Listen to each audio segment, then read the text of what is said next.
Bonjour à toutes, bonjour à tous et bienvenue sur le blog lebarbecuedrafa.com pour 2 recettes Pick Shot Texas Twinkies à faire pour vos soirs de match au barbecue.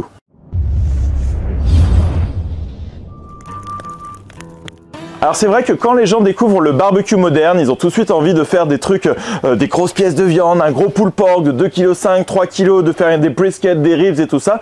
Mais en fait, moi le conseil que je donne aux gens, c'est de commencer doucement, déjà de voir si le goût fumé nous plaît, en commençant par des produits un peu de base. Donc je vous ai déjà montré les shotgun shells, donc c'est de la farce dans un cannelloni. Je vous ai déjà montré des cheesy meatballs, ça va être des petites billes de mozzarella qu'on va mettre dans de la viande hachée. Je vous ai déjà montré les donuts de barbecue, donc c'est des oignons, on va mettre de la viande hachée à l'intérieur et en fait ça c'est des prémices du fumage qui sont très simples, qui sont très finger food pour vos soirées de match par exemple. Et en fait il y a à peu près toujours les mêmes ingrédients, donc vous savez que c'est très américain, hein, donc c'est vraiment pour débuter le fumage à l'américaine, hein. Ça j'ai oublié de préciser, le low and slow. Donc il va y avoir du bacon, de la viande hachée, du rub, du cheddar, voilà, ça c'est à peu près les ingrédients de base. Aujourd'hui deux techniques différentes, deux recettes différentes, une très simple, des Pick Shots, c'est avec de la saucisse, du fromage entouré de bacon. Vous allez voir, c'est hyper bon pour manger juste comme ça. Les gens ils vont dire waouh, c'est incroyable. Et l'autre chose, c'est ce que l'on a découvert au resto Jack Flat Barbecue à Montréal, donc à Laval, juste de l'autre côté du Saint-Laurent. Vous pouvez retrouver la vidéo juste ici. Et en fait, c'est des jalapenos sur lesquels, donc des piments sur lesquels on va pouvoir fourrer de fromage entouré de bacon et tout ça. C'est très difficile d'en trouver, donc on va faire ça avec des mini poivrons. Et comme c'est pour des recettes un peu débutants dans le domaine du low and slow, mais néanmoins très original dans le domaine du barbecue, on va commencer sur un simple barbecue kettle comme ça et je vais vous montrer comment on peut le transformer également en fumoir. Je vous avais déjà montré dans cette vidéo comment faire avec des briques réfractaires, des mini briques réfractaires, là avec un autre ustensile. Alors sur les nouveaux barbecues Weber, notamment le 5770, il y a la possibilité d'avoir un déflecteur, tout ça. Là, on va pas faire ça, on va le faire si vous avez un barbecue au kettle comme ça, absolument de base. Donc comme d'habitude, on va mettre le restant de briquettes sur le côté. Et ici, on va tout faire tomber. Voilà. Ça c'est très simple, sur un modèle Master Touch comme ça, classique, ce que vous avez en 57 cm. On va pouvoir mettre un ustensile ici, regardez. C'est juste ça de chez Grill Roast et en fait ça va nous faire comme un mur de protection ici et là on va pouvoir rajouter du bois de fumage et là mettre un petit bac à eau. Ok, et ben regardez, c'est très simple, on va mettre ça ici au milieu comme ça, voilà. Et là on va le clipser, vous allez entendre un clic, voilà, et tout simplement c'est mis, on a juste à mettre le charbon à cet endroit là. J'ai pris environ une quinzaine de briquettes que je vais pouvoir mettre ici.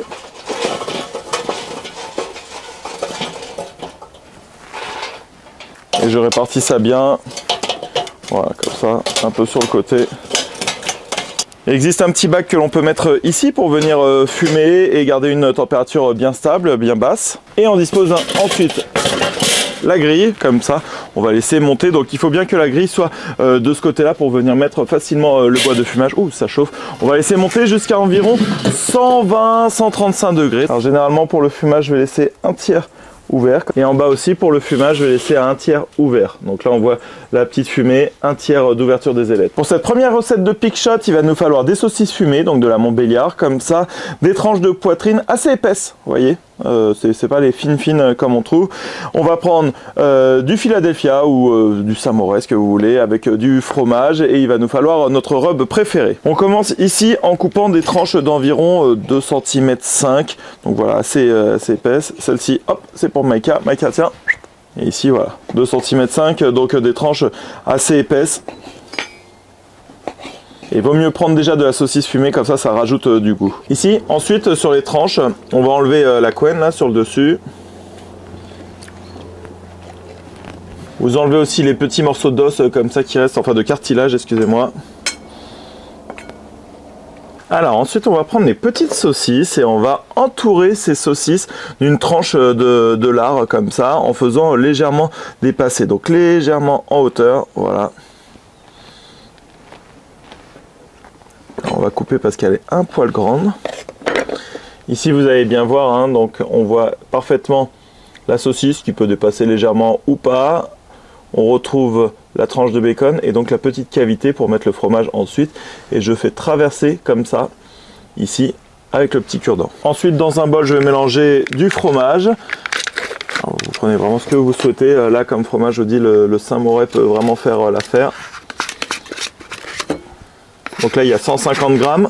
Et ensuite, à vue d'œil, on peut rajouter du cheddar, de l'emmental, ce que vous souhaitez. Pour bien mélanger le tout après. On saupoudre de son rub préféré, donc moi le Sopasco, un tout petit peu pour apporter du goût à ce fromage. Les odeurs d'origan là du Sopasco, hein. Donc je vous rappelle que c'est mon rub fétiche, donc sel, origan, paprika, sucre cassonade et poudre d'oignon également, poudre d'ail également aussi. Voilà, on va rajouter un petit peu plus pour la couleur. Pour remplir, on peut mettre directement, mais moi ce que je vais faire façon douille de pâtisserie en mettant ici dans un sac de congélation. Ensuite, on ramène tout dans un coin. On peut couper le bout ici. Et ici, je vais remplir, voilà, tout simplement avec ma petite poche de fromage.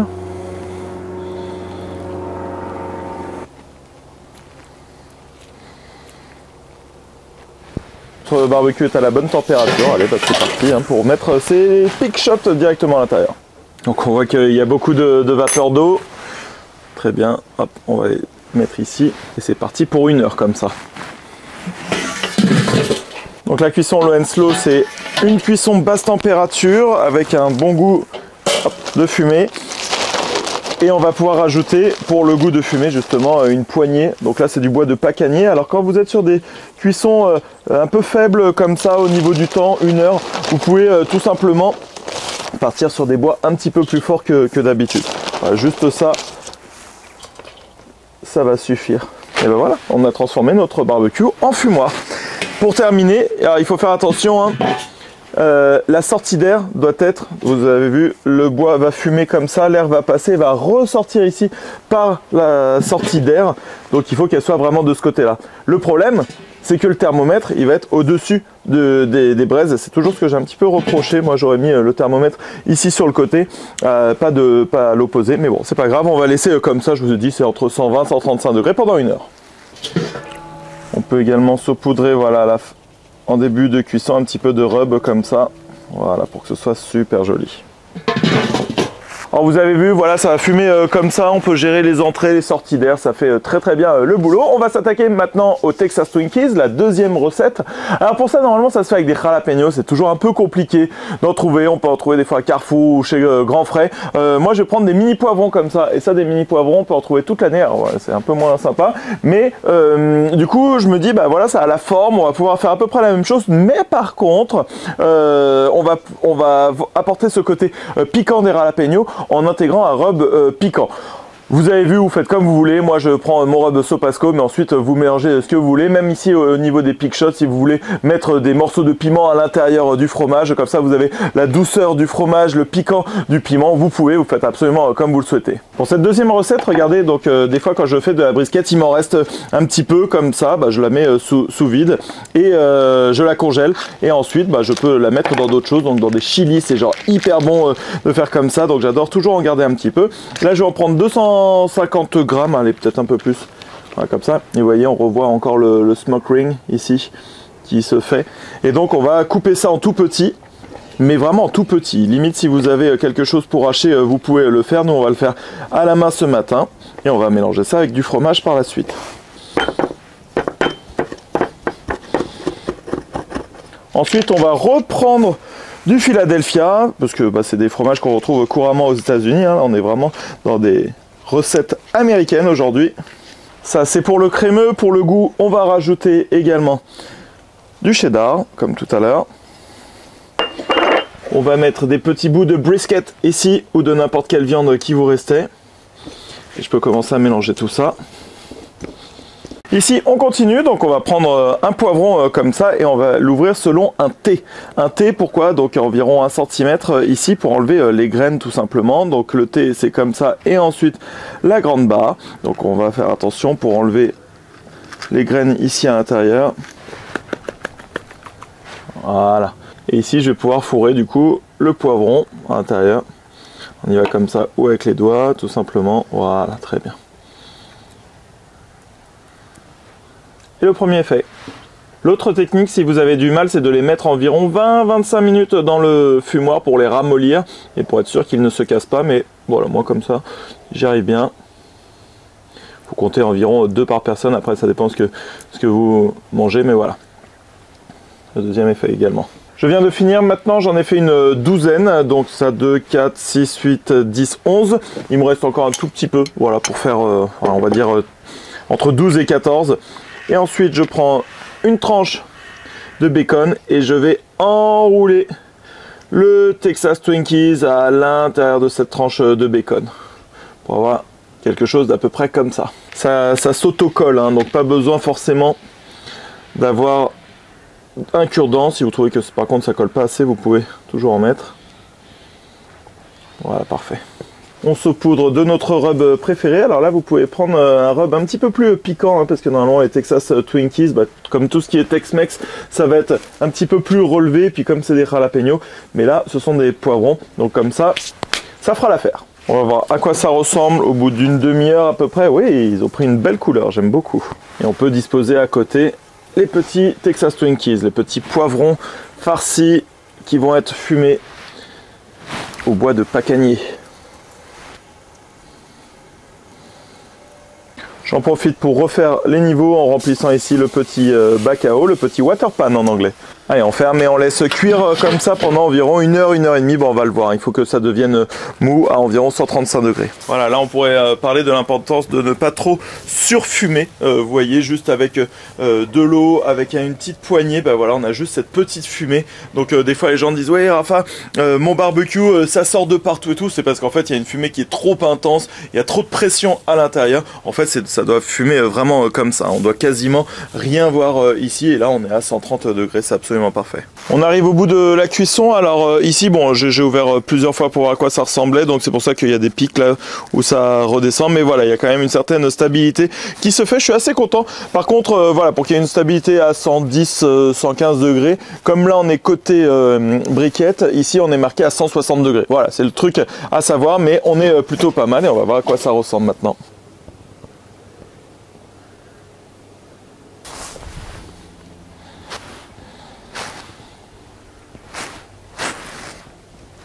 Alors pour info, regardez, là ça fait 3 heures et j'ai encore pas mal de briquettes ici. Pareil ici, j'en ai vraiment pas mal. Donc on peut faire ça et puis on rajoute 1 ou 2 briquettes au fur et à mesure. Donc pour un pulled pork par exemple de 8 heures, voilà, au moins les 3-4 premières heures avec le contenu ici ça suffit. Après il faut juste rajouter des briquettes et elles vont prendre par continuité, hein. C'est exactement pareil que dans la Minion méthode. Alors on va pouvoir analyser tout ça. Alors regardez-moi ça, c'est joli, hein. Franchement ça tient hyper bien. Ces petits pick shots. Alors quand on va le servir, il vaut mieux enlever le petit cure-dent. Et voilà, ça tient comme ça. Franchement, c'est hyper beau. On va pouvoir le couper. Regardez-moi ça à l'intérieur comment c'est. Avec la saucisse, le bacon, le fromage qui est légèrement fondu. Ça a super bien tenu. Franchement, pour une soirée de match, magnifique. Et ici, le Texas Twinkies, alors le vrai Texas Twinkies, je vous ai dit, c'est avec du jalapeno. Là, on l'a fait on l'a fait en version européenne, plus facile à trouver. Ouh, regardez, on voit bien la viande ici, le fromage, le bacon qui tient le tout. Et quand on était au Jack Flat Barbecue, il faisait des tranches de Texas Twinkies qui mettaient directement dans le nacho plate comme ça.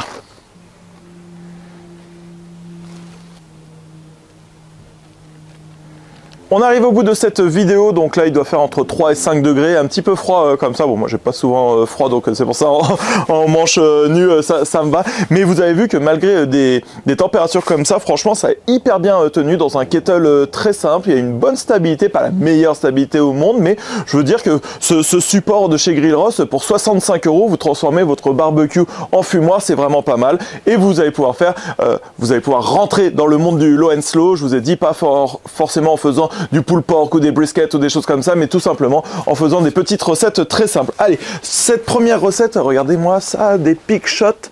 Oh, ça donne vraiment envie. Alors c'est très bon.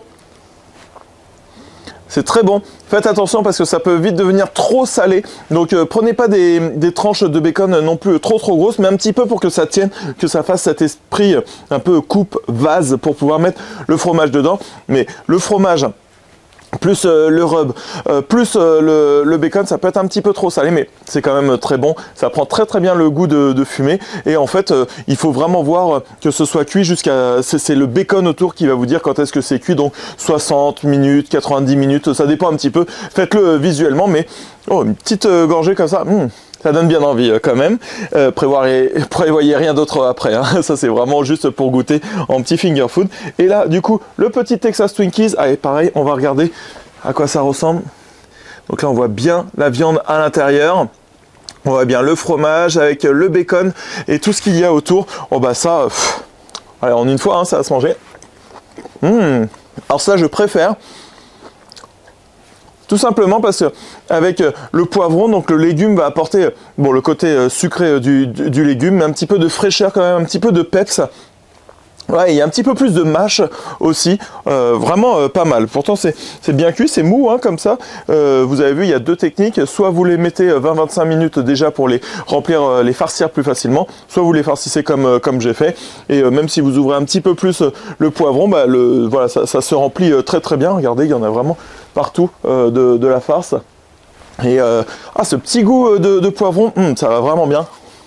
Et on reste quand même sur des goûts beaucoup plus européanisé, francisé, on va dire, et ça arrache beaucoup moins que les Texas Twinkies que j'avais mangé au Jack Flat Barbecue de Laval.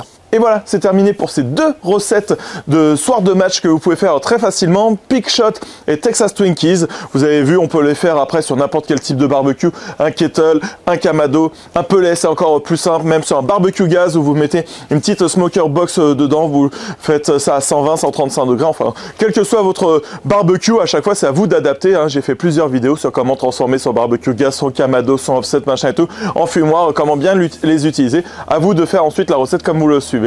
Et pour toujours plus de recettes qui changent des saucisses et des brochettes, viens liker ma page Facebook, le barbecue de Rafa, abonne-toi à mon compte Instagram et abonne-toi également à ma chaîne YouTube. Allez, à bientôt!